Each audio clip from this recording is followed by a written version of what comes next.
Hello students, good morning. आज हम आपको एक्टिव टू पैसिव चेंज करना बताएंगे।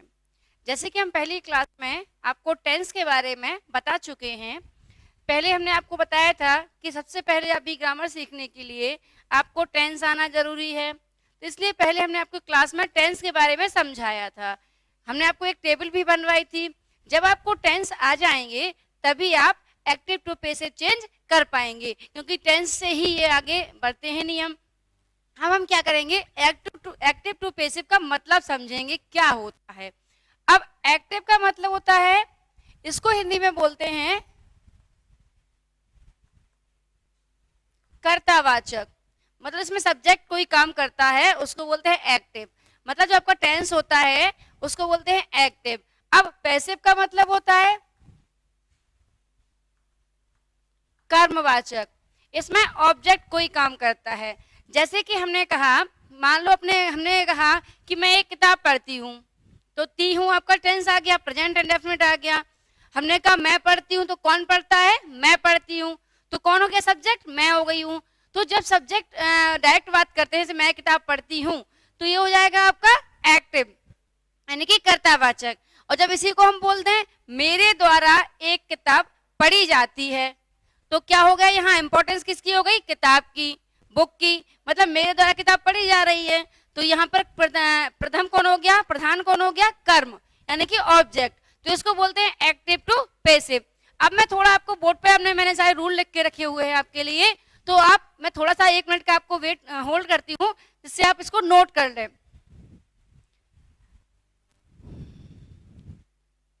अच्छा, इसके बाद हम शुरू करते हैं। आप नोट कर लीजिए, और नहीं तो आप पॉज करके भी नोट कर सकते हैं। इसके बाद आपको मैं एक चीज बताना चाहेंगे। टेंस में हमने पढ़े थे प्रेजेंट, पास्ट और फ्यूचर, 3 पढ़े थे हमने। तीनों की पहचान भी पढ़ी थी, क्या होता है। अब इसको आप पैसिव वॉइस में समझेंगे कैसे होता है। हमने यहाँ पर इंडेफिनिट टेंस में क्या था, आपके सब्जेक्ट, वर्ब की first form, object, RS. Present indefinite table आपने लिखी होगी, नहीं लिखी हो तो भी खोल के आप देख सकते हो, या बाद में भी आप देख सकते हो। लेकिन आप अभी पैसिव समझ रहे हैं, इसलिए आपको टेंस की भी साथ में जरूरी जानना होता है। तो क्या होता है इसमें, आपके सब्जेक्ट, वर्ब की फर्स्ट फॉर्म, ऑब्जेक्ट, आरएस होता है। अब जब हम पैसिव वॉइस बनाते हैं, इसको हम एग्जांपल के थ्रू आपको और क्लियर करवा देंगे, जिससे कि आपको समझ में आ जाए।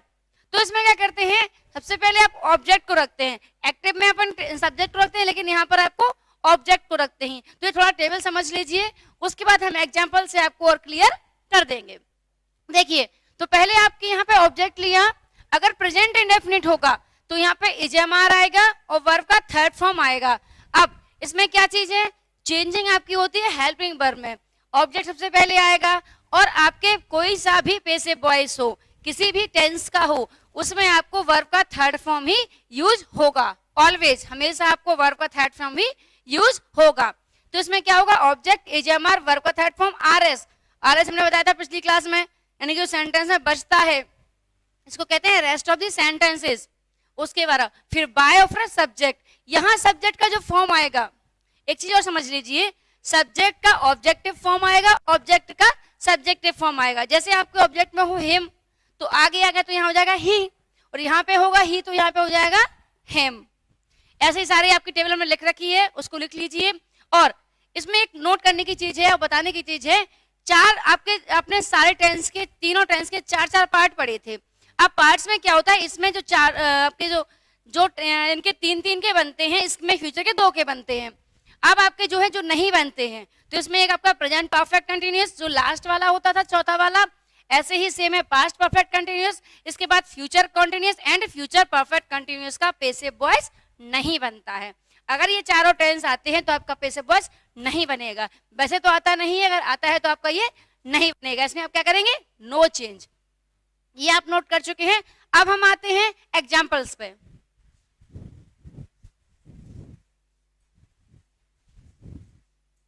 तो मैं सारे एग्जाम्पल आपको एक एक करके क्लियर करती जाऊंगी, इससे आपको ये टेबल अच्छे से और भी अच्छे से समझ में आ जाएगी।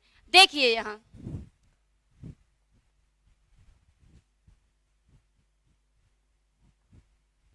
अब पिछली क्लास में से हमने पढ़ा था कि ही रीड्स अ बुक। अब इसमें वर्ब में एस लगा हुआ है। हमने बताया था सिंगुलर सब्जेक्ट के साथ ऐसा एस यूज होता है। एस लगा हुआ है तो टेंस कौन सा पहले पहचानना है आपको, tense. First of all identify करना है टेंस, तभी तो आप बना पाओगे, पैसिव का रूल लगा पाओगे। तो आपका क्या है, ये टेंस कौन सा हो गया, प्रेजेंट इंडेफिनिट। अब प्रेजेंट इंडेफिनिट हमने क्या लिखा है, अभी थोड़ी देर पहले लिखा है। तो क्या आता है सबसे पहले, ऑब्जेक्ट। तो सब्जेक्ट वर्ब और ऑब्जेक्ट, ऑब्जेक्ट सबसे लास्ट में होता है, तो क्या आएगा, आ बुक। हमने क्या लिखा था उसमें, इज एम आर। तो क्या करना है यहाँ पे आपको, बुक सिंगुलर है इसलिए इज आएगा। और रीड की थर्ड फॉर्म होती है रेड, रीड, रेड और रीड। हमने पहले ही बताया होगा शायद आपको, क्योंकि इसमें स्पेलिंग सेम रहती है लेकिन इसको पढ़ते रेड हैं। तो a book is red, why, by plus subject, तो ही का यहाँ होगा, ऑब्जेक्ट जाएगा तो यहाँ पे हो जाएगा हिम। तो इस तरीके से आपको बनाना है कि ऑब्जेक्ट तो पहले लेना है, हेल्पिंग वर्ब रखनी है according to tense. First of all tense identify करिए, उसके बाद बनाइए third form by plus him.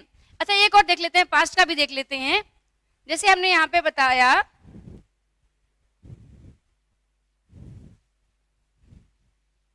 C cooked food, ठीक है। आपको कौन सा कैसे पहचानोगे आप, वर्ब से या हेल्पिंग वर्ब से? तो उसमें हेल्पिंग वर्ब तो है नहीं, तो ईडी लगा है, मतलब कौन सा हो जाएगा आपका, पास्ट डेफिनिट, ठीक है। अब आपको क्या करना है, सबसे पहले ऑब्जेक्ट लेना है, तो क्या हो जाएगा, फूड। अब इसमें आया था इजमर, पास्ट में क्या आता है, वॉज वर्ब, तो फूड वॉज। और इसमें third form already second form same है, दी हुई है, the food was cooked bye, और सी का होता है यहाँ पर आपका हर। तो इस तरीके से आपको करना है और आप इसको ट्राई करें। नेक्स्ट इसके बाद अपनी ये टेंस का हो गया। आपको इसमें एक चीज और बताते हैं, एक आपने सेंटेंस हमने आपको शायद नहीं बता पाए, तो उसमें टेंस भी वो भी बता देंगे आपको। एक सेंटेंस होते हैं इंपेरेटिव सेंटेंस, सेंटेंसेस होते हैं इंपेरेटिव सेंटेंसेस। इंपेरेटिव सेंटेंस का मतलब होता है आज्ञा सूचक वाक्य। जिन शब्दों में हम किसी को आज्ञा देते हैं उनको बोलते हैं इंपेरेटिव सेंटेंसेस। तो इसमें हो जाएगा आज्ञा सूचक। जैसे हमने कहा एक गिलास पानी लाओ, तो ये ऑर्डर हो गया ना, लाओ या लाइए या करिए या कर दीजिए। तो इसमें क्या होता है आपके इंपेरेटिव सेंटेंस, यानी कि आप इनको ऑर्डर दे रहे हो। तो इसका एक हम लिखेंगे, जैसे यही ले लीजिए, हमने जो आपको समझाया अभी, bring a glass of water, ठीक है, ये आपका ऑर्डर हो गया। तो ये आपका क्या हो गया, एक्टिव। ये कौन सा टेंस है, एक्टिव है। अभी ये सेंटेंस एक्टिव है, मतलब इसमें, हाँ इसमें एक चीज होती है, सब्जेक्ट नहीं होता है। इसका रूल होता है, ये सीधा आपका वर्ब से स्टार्ट होता है, वर्ब का first form plus object plus RS. आप इसको भी नोट कर लीजिए अपनी नोटबुक में, क्योंकि आपको ये याद रहेगा। तो इंपेरेटिव का मतलब होता है आज्ञा सूचक, और इसमें वर्ब से स्टार्ट होता है सेंटेंस, सब्जेक्ट नहीं होता है। अब वर्ब, ऑब्जेक्ट और आरएस। अब आप बोलोगे मैम आपने बताया कि ऑब्जेक्ट पहले लेते हैं, सब्जेक्ट को बाद में रखते हैं, सब्जेक्ट तो है ही नहीं, तो क्या करेंगे? तो इसके लिए रूल थोड़ा अलग होता है। तो ये तो अपना एक्टिव का हो गया, ये जो आपका रूल हुआ ये एक्टिव मतलब इंपेरेटिव सेंटेंस का हो गया। अब इसमें पैसिव बनाएंगे तो वो कैसे बनाएंगे? तो इसका पैसिव का भी आप नियम लिख लो। पैसिव में क्या होता है, इसमें लेट से बनता है। जब भी इंपेरेटिव सेंटेंस आए तो ये लेट से बनता है, let plus object plus be. इसमें let object be, let object be, फिर आपका V3। तो आप बना लोगे, इजी है। जब मैंने आपको एक्टिव दे दिया और रूल भी दे दिया तो आप ऑब्वियसली बना लोगे। अच्छा हम बना देते हैं, आप देख लीजिए। तो इसका क्या बनेगा आपका, ये वाला क्या बनेगा, क्या जाएगा इसका? तो let a glass of water, ये आपका पूरा ऑब्जेक्ट है। Let a glass of water be, bring की थर्ड फॉर्म पता है, ब्रॉट। क्या बन गया इसका, let a glass of water be brought. इसमें बाय सब्जेक्ट नहीं आता, क्योंकि बाय सब्जेक्ट होता ही नहीं है, इसमें सब्जेक्ट छिपा रहता है। कैसा छिपा रहता है? क्योंकि आप जब सामने वालों से बोलोगे तो आप इसमें सब्जेक्ट यू छिपा रहता है। जब आप किसी को ऑर्डर दोगे, सामने वाले को दोगे ना कि तुम ऐसा कर लो, तुम ऐसा कर लो, तो ये ऑर्डर सामने वालों को दोगे, लेकिन इसमें यू छिपा रहता है, इसलिए नहीं आता है। तो ये भी आप, इसका एक अलग से रूल है इंपेरेटिव सेंटेंस का, कि वर्ब की फर्स्ट फॉर्म ऑब्जेक्ट आर से एक्टिव होता है। इसी को आप पैसे बनाओगे तो ये लेट से बनेगा, इसमें सब्जेक्ट नहीं होता है। नोट करिए,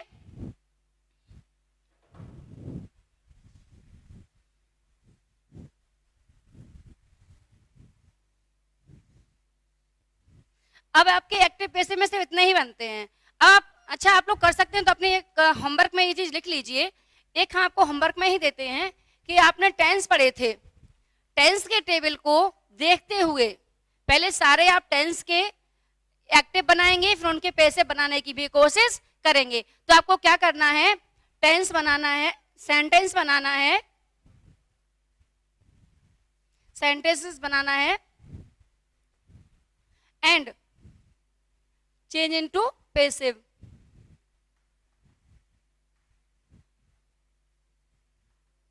आपको सारे टेंस के बनाना है। हमने प्रेजेंट के बता दिए आपको, रूल टेबल आपके पास लिख चुकी है। जब टेबल आपने लिख ली है तो उसको देखते हुए आप बना लेंगे। अगर आप नहीं बना पाए तो कोई बात नहीं, ट्राई करें, और अगर आप बना लेंगे तो हम इसको आपको अगली क्लास में क्लियर करेंगे। तो आपको जो डाउट होंगे, जो गलतियां आपने की होंगी वो सुधर जाएंगी और आप अच्छा कर पाएंगे। अच्छा एक बात करते हैं, हम लिख देते हैं हिंदी में, हम लिख देते हैं, उनको आप बनाइए, ठीक है? ऐसा कर लेते हैं हम, क्योंकि हिंदी में हम लिख देंगे तो आप उनको इंग्लिश में ट्रांसलेट करेंगे और फिर उनको पैसे में भी चेंज करेंगे। तो हम सारे टेंस का एक एक लिख देते हैं, इसको हम रफ करते हैं। आपने समझ लिया है, नोट करने की जरूरत नहीं है कि आपको क्या करना है। अब देखिए हम आपके सारे लिखेंगे, आपको सिर्फ इनको बनाना है।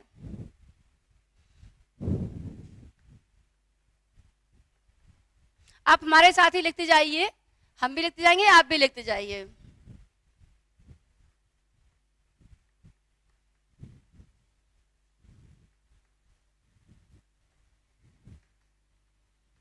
और टेंस पहचानेंगे तभी आप इनको बना पाएंगे, है ना?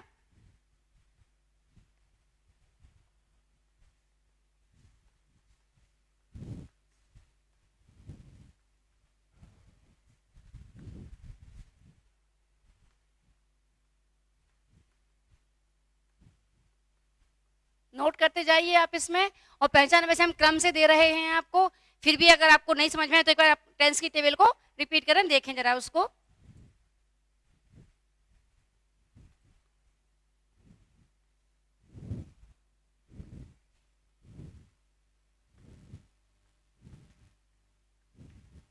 आपको सिर्फ हेल्पिंग वर्ब पे ध्यान देना है इसमें।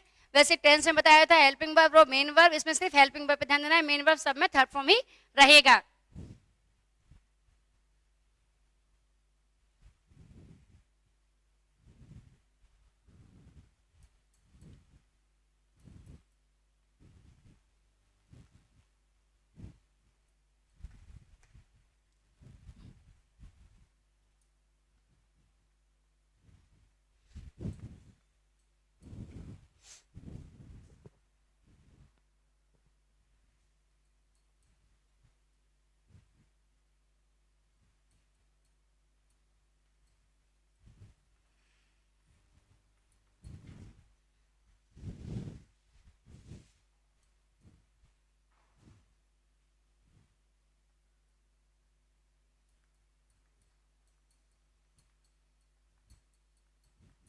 ओके, आज के लिए इतना ही। आप देख लीजिए, इनको अपने होमवर्क में करें, ट्रांसलेट करें और इनको वॉइस भी बनाएं। Thank you. आप इनको कर लीजिए कंप्लीट। सचिन।